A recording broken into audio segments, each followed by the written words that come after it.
जब शांति काल में हर 10 साल पर होने वाली जनगणना नहीं होगी। ऐसा कभी नहीं हुआ था दुनिया में। ज़्यादातर देश, लगभग सभी देश, 8,000 करोड़ का बजट सैंक्शन हुआ है, लेकिन काम नहीं हो रहा है। विशाल हिंदू, विराट हिंदू बनाया है, और जो एक नीचे से लेकर ऊपर तक का एक जो पूरी बिल्डिंग खड़ी की है, वो बिल्डिंग खतरे में आ सकती है अगर जाति जनगणना हो जाए। EWS आ गया, 50% की लिमिट टूट गई है। सरकार पॉलिसी मतलब लगभग आंख में पट्टी बांध के चलाएगी। मैं सिर्फ और सिर्फ जाति जनगणना का जो मुद्दा है, कास्ट सेंसस का जो इशू है, उस पर अपनी बात रखूंगा। और क्योंकि अभी ये जो है 2021 में दरअसल जनगणना हो जानी थी, 2021 की फरवरी में जनगणना का काम पूरा हो जाना था। अब समझिए कि 1 साल से ज़्यादा समय निकल गया है, और इस बात के आसार हैं कि हर 10 साल पर होने वाली जनगणना शायद इस बार हो ही नहीं।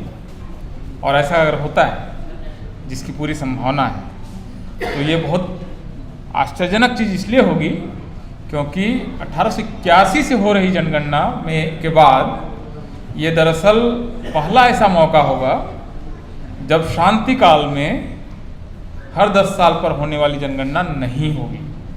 ऐसा कभी नहीं हुआ था दुनिया में। ज़्यादातर देश, लगभग सभी देश, थोड़ी बहुत आफत के बावजूद जनगणना टाइम पर कर लेते हैं। यही रिवाज है और यही परंपरा चली आ रही है। भारत में सिर्फ एक मौका था जब जनगणना नहीं हुई थी, और बल्कि हुई थी, आंकड़े रिलीज नहीं हुए थे।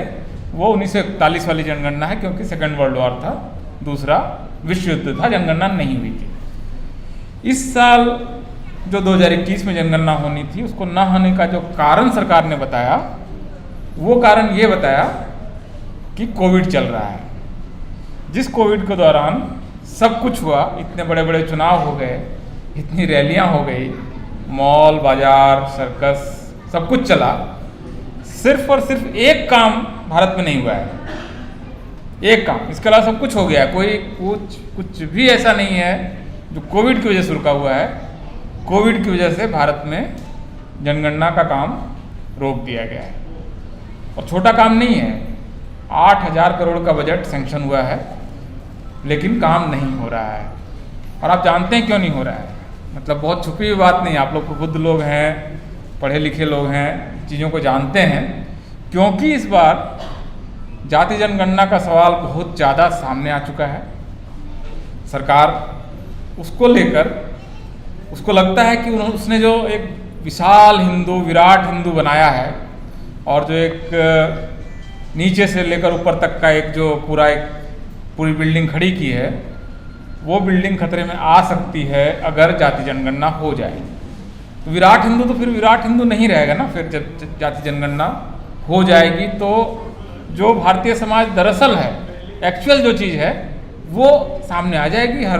हर जाति को पता होगा कि इतनी संख्या है, हमारे इतने अफसर हैं, इतने सरकारी कर्मचारी हैं, इतने % बैंक लोन मिलते हैं, इतने नहीं मिलते हैं, इतने लोग इस उम्र में मर जाते हैं। ये सारे कोरिलेशंस हो जाएंगे जब हर जाति का आंकड़ा होगा, और उस जाति से जुड़े हुए जो 42 सवाल जनगणना में पूछे जाते हैं, उन सवालों को जब जोड़ेंगे तो हर जाति की हकीकत सामने आ जाएगी। भारतीय समाज का एक्सरे बोलिए, CT स्कैन बोलिए, हो जाएगा।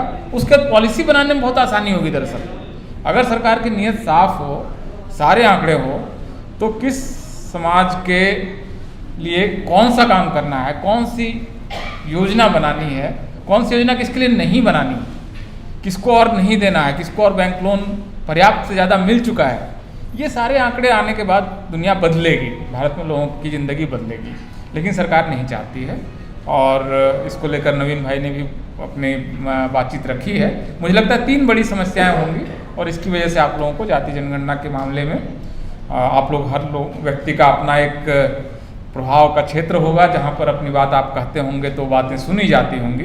तो मैं आपसे सिर्फ ये निवेदन करूँगा कि जाति जनगणना के प्रश्न को उठाएं, मुख्य रूप से 3 वजहों से। एक तो कि केंद्र सरकार जो OBC के विभाजन का एक प्रोजेक्ट चला रही है 2017 से, रोहिणी कमीशन जिसके लिए बनी है, उसको बहुत अंधाधुंध तरीके से चलाया जा रहा है। बिना आंकड़े के ही वो काम कर रहा है, और बीच बीच में कभी इंडियन एक्सप्रेस कभी कहीं उसकी रिपोर्ट लीक हो जाती है। जैसे एक रिपोर्ट लीक हुई कि भारत में कुर्मियों के पास सबसे ज़्यादा नौकरियां हैं। अब ये नौकरियां ओबीसी में, अब ये जो आंकड़ा छोटा सा रिलीज हुआ, आप इसको गूगल पे देखिएगा, अब किसी एक समुदाय के प्रति दुर्भावना पैदा करने वाली इस तरह की शरारतपूर्ण रिपोर्ट लगातार आ रही है। अगली रिपोर्ट आई कि 5 जातियां हैं जिन्होंने सब कुछ खा लिया, तो उसमें कुर्मी हैं, यादव हैं, कर्नाटक के वोकालिगा हैं और 5 जातियां कुल। अभी मुझे चौथी जाति मेरे ख्याल से जाट, उत्तर प्रदेश के जाट हैं। मतलब ये अब ये 5 जातियां सब खा गई। ये सब कुछ बगैर आंकड़े के हो रहा है, बस मन कर रहा है, हमें लग रहा है कि उन जातियों ने सब कुछ खा लिया और उनको एक छोटे ग्रुप में 4 या 5% में ब्लॉक कर दिया जाए। तो इस तरह की शरारत होगी अगर जाति जनगणना नहीं होगी। पहली सबसे बड़ी समस्या तो ये है। दूसरा एक सवाल अब आ रहा है, क्योंकि ईडब्ल्यूएस के बाद जो ऐसे तो असंवैधानिक है, लेकिन 3 साल से उसकी संवैधानिकता पर कोई चर्चा ही नहीं हुई है, क्योंकि सुप्रीम कोर्ट ने अभी तक उसकी बेंच ही नहीं बनाई है जिसको इस पर चर्चा बातचीत करनी है और सुनवाई करनी है। तो ईडब्ल्यूएस आ गया, 50% की लिमिट टूट गई है।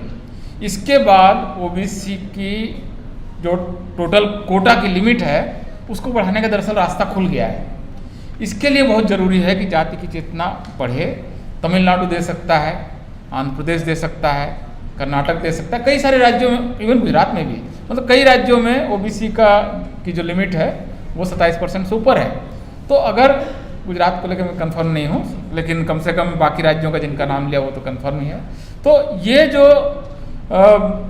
ओबीसी का अगर हमें डिमांड करनी है कि तमिलनाडु मॉडल है 50% ओबीसी रिजर्वेशन, अगर वो लेना है तो बहुत ज़रूरी है कि जाति जनगणना की रिपोर्ट आए। वो नहीं आएगी तो दिक्कत होगी। तीसरी बात और आखिरी बात कि अगर जाति जनगणना की रिपोर्ट नहीं आएगी तो लगातार नई जातियाँ इसी ओबीसी कोटा के अंदर घुसने की कोशिश कर रही है। अब कोशिश कर रही है क्योंकि आंकड़ा नहीं, तो क्या करती है, वो सरकार की बाह मरोड़ने की कोशिश करती है। और जब सरकार की बाह मरोड़ने की कोशिश करती है तो सरकार आमतौर पर फायरिंग कर देती है। कभी 20 कहीं गुर्जर मर जाएंगे, कहीं इधर 3-4 जाट मर जाएंगे, कभी कपू आंदोलन में ट्रेन जल जाएगी। मतलब ये इसी तरह से इस सवाल को हल करने की कोशिश होती है। लेकिन अगर 27% के अंदर नई जातियां आ जाएं बगैर आंकड़े के, बगैर पिछड़ापन साबित किए, सिर्फ सरकार पर दबाव डाल के, तो ऑलरेडी मेरे ख्याल से 1,500 से ज़्यादा जातियां मंडल कमीशन की लिस्ट में ऐड हो चुकी हैं। तो ओबीसी का हिस्सा दरअसल घट रहा है। इसलिए बहुत ज़रूरी है कि जातियों के पिछड़ापन का आंकड़ा आए, जो दरअसल जिनकी ज़रूरत है, जो मंडल कमीशन में उतने तो फिक्स हैं, उसके अलावा जो ऐड हो रहा है, नया ऐड हो रहा है, उसको उस आंकड़े से तय किया जाए। तो आपका मन किया कि वो जाति पिछड़ी है या उस जाति का आंदोलन बड़ा हो गया इसलिए वो उसको हम पिछड़ा मान लें, ये बहुत ही अजीब तरह की बात है। तो मेरे ख्याल से इन 3 कारणों पर और भी लंबी बातचीत की जा सकती है। जाति जनगणना का प्रश्न बहुत महत्वपूर्ण है, भारत के विकास के लिए महत्वपूर्ण है। एजुकेशन पर कहाँ पैसा लगाना है, हेल्थ केयर पर कहाँ लगाना है, बैंक का लोन किनको मिलना है, ये सारे सवाल बगैर जाति जनगणना के ये कैसे पता चलेगा कि किसी एक ही जाति ने 50 से 60% बैंक लोन ले लिया, या जो एनपीए है, बैंक का लोन नहीं लौटना है, सरकार मान चुकी है नहीं लौटना है, उसमें से अगर किसी एक जाति ने ही 80% खा लिया है। ये आंकड़े आएंगे कहाँ से? अगर जाति जनगणना नहीं होगी, इस तरह के कोई आंकड़े नहीं आएंगे तो कार्रवाइयाँ भी नहीं हो पाएंगी, कोई एक्शन नहीं हो पाएगा। सरकार पॉलिसी मतलब लगभग आँख में पट्टी बांध के चलाएगी। तो मेरे ख्याल से फिलहाल के लिए इतना ही। बहुत बहुत शुक्रिया। नेशनल दस्तक की आपसे गुजारिश है कि अगर इसको बचाना चाहते हैं तो नेशनल दस्तक को सब्सक्राइब करने के लिए रेड कलर के सब्सक्राइब बटन को दबाएं, फिर बेल आइकन की घंटी दबाएं। नेशनल दस्तक को बचाने के लिए बहुत जरूरी है कि हर खबर को शेयर करें, लाइक करें, कमेंट जरूर करें।